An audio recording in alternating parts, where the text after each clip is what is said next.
अस्सलाम वालेकुम नाजरीन, उम्मीद है आप लोग खैरियत से होंगे। नाजरीन, आज संजीदा से ज़्यादा गैर संजीदा खबरें हैं। गैर संजीदा मैं नहीं कहूँगा, लेकिन लाइट खबरें हैं। लेकिन उससे पहले मैं ज़रा ईरान के हवाले से बात कर लूँ।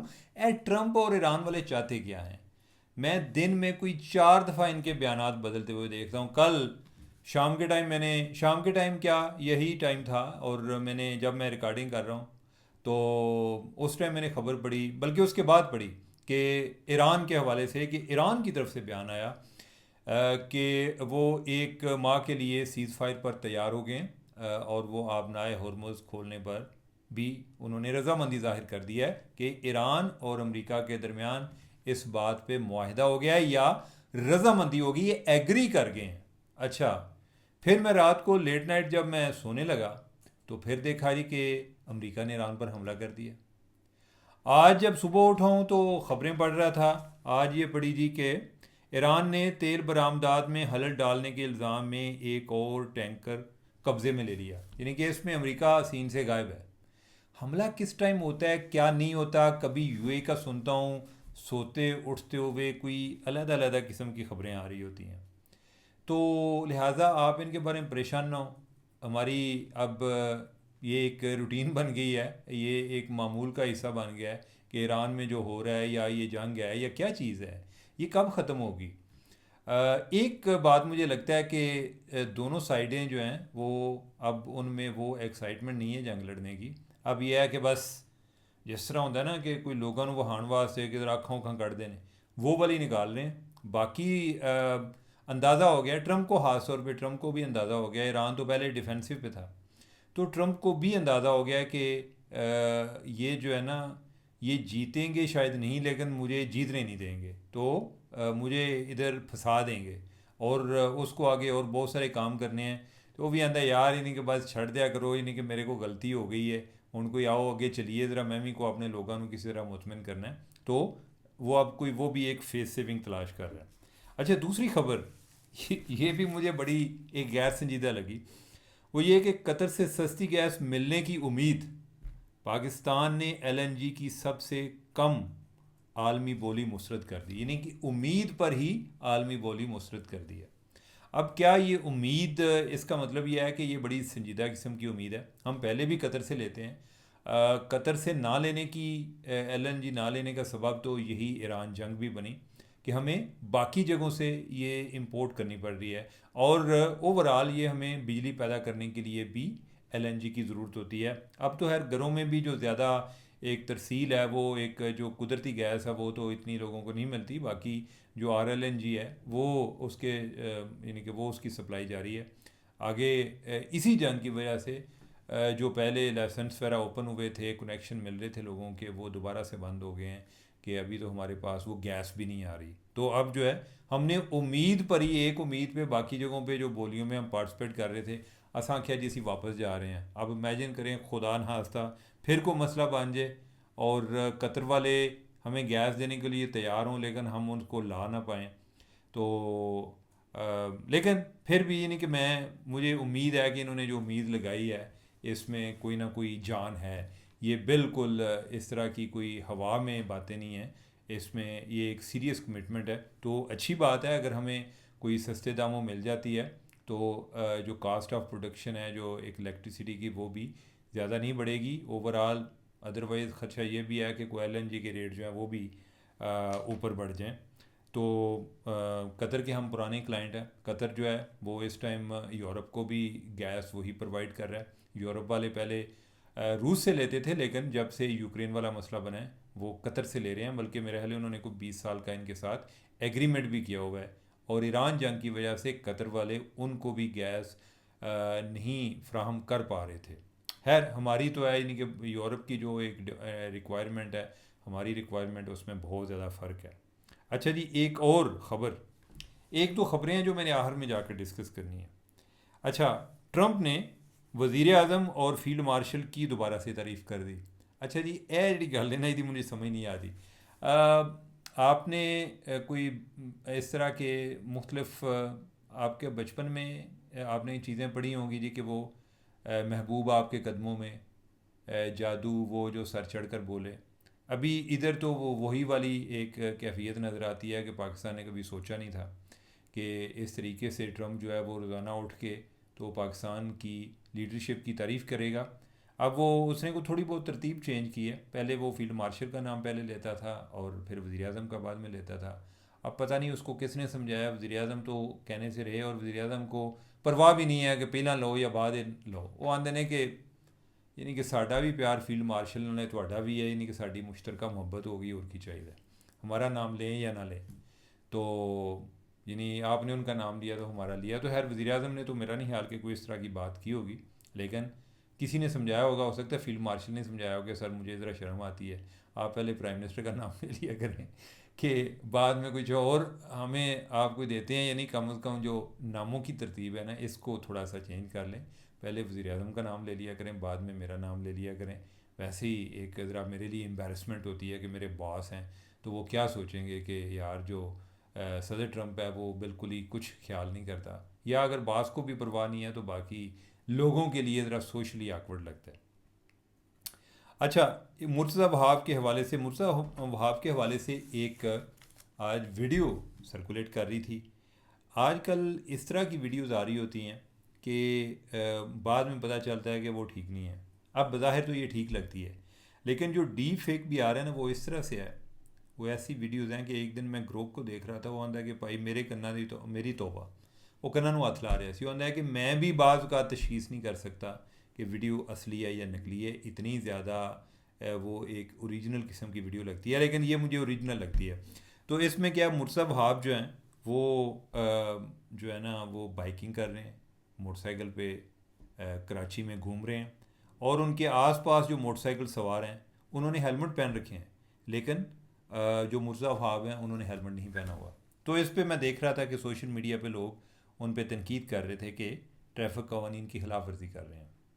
तो उस पे कई लोग उनको इस बात पे कंडेम कर रहे थे, लेकिन एक बंदे ने बड़ा अच्छा कमेंट किया हुआ था। उसने कहा कि अगर हेलमेट पहन लेते तो ये कैसे पता चलता कि मुर्तज़ा वहाब जो हैं वो मोटरसाइकिल चला रहे हैं। तो लिहाजा उन्होंने ये बताने के लिए कि भाई मैं चला रहा हूँ मोटरसाइकिल, उन्होंने कानून की खिलाफ वर्जी कर ली है, लेकिन उन्होंने ये बताया कि मैं मोटरसाइकिल चला सकता हूँ। अच्छा, इससे मुझे एक और बात याद आ रही थी। जब हम कॉलेज के ज़माने में थे, हमारे साथ एक लड़का था, वो डायरेक्ट इंस्पेक्टर हो गए, यानी कि वो पुलिस में चला गया डायरेक्ट इंस्पेक्टर। और बाद में एक दिन वो है, उसने कहा कि वो उस टाइम ना फैसलाबाद में पोस्टेड था। उसने कहा कि यार, अच्छा उधर ना फैसलाबाद में डबल सवारी पर पाबंदी थी। उसने कहा कि आप आए, मैं ना आपको डबल सवारी कराऊंगा। मैंने कहा जी वो क्या, यानी कि उसका क्या, यानी कि वो तो पाबंदी है। कहता है यही तो मज़ा है कि हम जो है, यानी कि कहता है कि जब हम बैठे होते हैं डबल सवारी कर रहे होते हैं तो लोग पूछ रहे होते हैं यार ये कौन लोग हैं जिनको पुलिस वाले नहीं पूछते। तो कई लोगों को इस बात में एक बड़ा मज़ा आता है कि ताकि वो अपने आप को साबित कर सकें कि वो अवामुन्नास में से नहीं है, वो मुख्तलिफ हैं, या ये है कि वो कानून से बालादर हैं, उन पर कानून अप्लाई नहीं होता। तो ये एक ख़बर होती है कि ये वो बंदा जा रहा है जिस पे कानून अप्लाई नहीं हो रहा, क्योंकि वो कानून की खिलाफ वर्जी कर रहा है, लेकिन उसको कोई पूछने वाला नहीं है और वो इस बात पे खुश है। कई लोग हैं जो इस बात पे प्लेयर लेते हैं। अब आ जाते हैं असल इशू पे, जो पाकिस्तान का सबसे अहम इशू है। पाकिस्तान का सबसे अहम इशू क्या है, पहले नंबर पे ये बताएं। कोई बंदा कहेगा महंगाई, बेरोज़गारी, करप्शन, और भाई ये इश्यूज़ नहीं है पाकिस्तान के। पाकिस्तान का असल इशू जो है ना वो रोटी है। इमेजिन करें कि आपको रोटी ना मिले, आप पे क्या बीते। और उससे भी बड़ा आप ज़रा इमेजिन करें कि आप खाना खाएं लेकिन आपको मज़ा ना आए, तो आपको गुस्सा आता है, यानी कि तुसी यानी थोड़ा दिल कहता है मैं चक वड्डा लोगों को जाके जिन्होंने ये खाना बनाया। तो अभी जो है ये एक बड़ी ज़माना कदीम से एक डिबेट चल रही है और कल से ये दोबारा से रीसरफेस हुई है, और वो ये है कि कराची के खाने अच्छे हैं या लाहौर के अच्छे हैं। तो इस बहस को कंक्लूड करने के लिए एक मर्द मैदान मैदान में आया जिसका नाम था वसीम अकरम। वसीम अकरम जो क्रिकेटर है, मैं उनकी बात कर रहा हूँ। वसीम अकरम अकरम जो है वो लाहौरी हैं। वो कह रहे हैं जी कि मैं 42 साल जो है ना मैंने लाहौर में गुजारे हैं, लाहौरिया हूँ, 14 साल से कराची रह रहा हूँ, लेकिन आहर में आके ना उन्होंने लाहौर में ऐसी चपेड़ मारी है। उन्होंने कहा जी लाहौर में सिर्फ मिर्चें ही खाई जाती हैं, ठीक है। अब यह है कि दूसरी तरफ जो है, उसने कहा जी लाहौर में वारिस निहारी और नीफ़े के पाए हैं, इसके अलावा कुछ मिलता नहीं है, या कोई किसी जगह पे कोई वो मुर्ग चने मिल जाते हैं। जबकि कराची में जो हैं यानी कि पठान हैं, बलोची हैं, पंजाबी हैं, सिंधी हैं और कराची वाले हैं, यानी कि ये खानों की बात नहीं हो रही, लोगों की बात हो रही है, मुख्तलिफ़ कौमियतों की बात हो रही है। वो कह रहे हैं कि इन सब का जो है ना खाना, अब वो से एक नया कल्चर एक बना है कि जिसकी वजह से जो कराची के खाने हैं वो ज़्यादा मज़े के हैं। नाजरीन, मैं खानों पे कोई इतनी ज़्यादा अथॉरिटी नहीं हूँ। मैं कोई इस बहस में एक घुसने की सलाहियत भी नहीं रखता, लेकिन फ्रेंकली कि मुझे और मैं कोई इतना ज़्यादा कोई चीज़ों के मेरिट भी बयान नहीं कर सकता। अगरचे खाने के मज़े पर मैं कंप्रोमाइज़ नहीं करता। अगर मुझे खाना अच्छा ना लगे ना, तो मुझे हो सकता है कि मैं 4 रोटियां खा जाऊँ, मुझे लगता है कि मैंने कुछ नहीं खाया। यानी कि वो जो है ना, अगर आपके टेस्ट बड्स एक्टिव ना हो तो फिर आपको बड़ी उलझन होती है। लेकिन फ्रेंकली ये जो बात है ना मसालों की या मिर्चों की, अब मेरा एक्सपीरियंस डिफरेंट हो सकता है, मेरा एक्सपोजर डिफरेंट हो सकता है, लेकिन मुझे कराची के खाने ज़्यादा स्पाइसी लगते हैं लाहौर की निस्बत, और मुझे लाहौर के खाने ज़्यादा अच्छे लगते हैं। अब लेकिन यह है कि बहुत सारे लोग हैं जिनका ये ख्याल है कि वो कहते हैं कि नहीं, लाहौर के खाने जो हैं उनकी निस्बत कराची में खाना ज़्यादा अच्छा मिलता है। अब उसका सबब शायद ये भी हो सकता है कि जो एक कराची है वो ज़्यादा एक मल्टी एथनिक सिटी है। आपको पंजाबी बहुत ज़्यादा उधर मिलेंगे, तो लिहाजा उनका भी एक असर आया खानों में। पठान, पश्तून जो हैं, पश्तूनों का आपको पता है कि जो सबसे बड़ा शहर कौन सा है? काबल। आप सोच रहे हो कि काबल है, कोई कह रहा होगा पेशावर है, लेकिन सबसे ज़्यादा जो पश्तूनों की आबादी है वो कराची में है। इसी तरह आप बलोचों के हवाले से बात करेंगे तो उनका सबसे बड़ा शहर जो है वो भी गालिबन कराची ही निकलेगा। तो उर्दू स्पीकिंग जो है वो भी ऑलरेडी, वो तो उनका तो है ही कराची। तो उस लिहाज से अगर हम देखें तो ये बाज़ का ये होता है कि जो एक होता है ना, एक जिधर कल्चरल इंटेग्रेशन होती है, जिधर बहुत ज़्यादा कौमियतें आकर मिलती हैं, तो वो एक दूसरे के खानों पर भी असरअंदाज होती हैं। अब अगर आप जाकर देखें, अमेरिका में जाकर देखें, तो एक जो एक कॉन्टीनेंटल कुजीन्स हैं, मुख्तलिफ़ जगहों से लोग उन्होंने आके उधर अपने अपने खाने पेश किए, ट्राई किए, लोगों को पसंद आ गए, कुछ उनमें से डिशेस बड़ी पॉपुलर हो गई। तो उसका क्या होता है? उसका ये होता है कि इवन अगर उधर की तरह का माठी डिशेज़ हैं, वो उन पर फोकस ही नहीं जाता। जो अच्छी डिशेज़ हैं वो प्रोमिनेंट हो जाती हैं, लोग समझते हैं जी कि देखो जी इतने तो सबसे अच्छा खाना इधर ही बनता है। जो पंजाब वाले खाने हैं या लाहौर के खाने हैं, यानी कि इसके बारे में आगे फवाद चौधरी का ख्याल है, वो कहते हैं जी कि जो लाहौर के खाने हैं इनके पीछे एक तारीख है, और ये जो कराची के खाने हैं इनकी वो उम्र नहीं है या वो टेस्ट नहीं है। आई डोंट नो, लेकिन ये है कि कल सोशल मीडिया पे सबसे जो एक अहम डिबेट चल रही थी, जिस पे अभी तक बात हो रही है, यानी कि लोग अभी तक रुके नहीं हैं। कराची वाले जो है उन्हें लग रहा है कि जैसे जो वो जीत गए हैं इस टाइम, और लाहौर वाले जो हैं आई डोंट नो, यानी कि पंजाब के लोग जो है ना वो इतने ज़्यादा पोजेसिव नहीं है, ना वो पंजाबी लैंग्वेज के बारे में पोजेसिव है, ना वो बाकी आइडेंटिटी के बारे में उतना पोजेसिव है, बल्कि वो कहते हैं कि चलें यार दूसरों को जीतने दें, कोई लोग जो है ना बाकी वो ऐसा को फील ना करें। आई डोंट नो, मुझे ऐसा फील होता है एज आ पंजाबी। हमारे ज़्यादा एक टॉलरेंस लेवल है, शायद टॉलरेंस लेवल है, या ये है कि हमें कभी ऐसा कोई एक महरूमी का एहसास कभी रहा नहीं है या होता नहीं है। बाकी जो है यानी कि उनके नैरेटिव में एक विक्टिम जो है, विक्टिमहुड जो है वो ज़्यादा एक डोमिनेट कर रही होती है। मैं सिर्फ कराची की बात नहीं कर रहा, मैं ओवरऑल बात कर रहा हूँ। तो लिहाजा जो हमारे यहाँ को लोग इतना एक इसको अपनी बका की जंग समझ के लड़ते नहीं हैं, लेकिन यह है कि भाई जिधर का खाना चंगा लगता है जी खा लिया करो। लेकिन कोई खुदा रहा कोई इस्लामाबाद के खानों पर भी बात करें कि इस्लामाबाद में भी कोई खाने बेहतर हो। हमें इतनी उम्र गुजर गई है, इस्लामाबाद में कोई ना कोई कहीं से अच्छा मिल जाता है, लेकिन बड़ा एक गिने चुने कोई जगह हैं जिधर से कोई अच्छा खाना मिलता है। महंगे जो हैं वो महंगे से महंगा इधर खाना मिल जाता है।